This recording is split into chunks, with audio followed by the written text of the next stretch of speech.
States conducted this operation with a very clear goal in mind. I haven't had a chance to see a lot of reporting.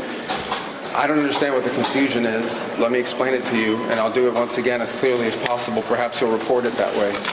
The United States is conducting an operation to eliminate the threat of Iran's short-range ballistic missiles and the threat posed by their Navy, particularly to naval assets.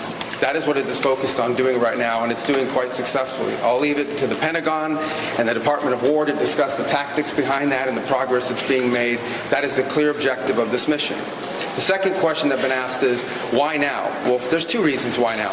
The first is it was abundantly clear that if Iran came under attack by anyone, the United States or Israel or anyone, they were going to respond and respond against the United States. The orders had been delegated down to the field commanders. It was automatic, and in fact, it bared to be true, because in fact, within an hour of the initial attack on the leadership compound, the missile forces in the south and in the north, for that matter, had already been activated to launch. In fact, those had already been pre-positioned. The third is the assessment that was made that if we stood and waited for that attack to come first before we hit them, we would suffer much higher casualties.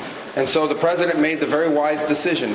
We knew that there was going to be an Israeli action. We knew that that would precipitate an attack against American forces. And we knew that if we didn't preemptively go after them before they launched those attacks, we would suffer higher casualties and perhaps even higher those killed. And then we would all be here answering questions about why we knew that and didn't act.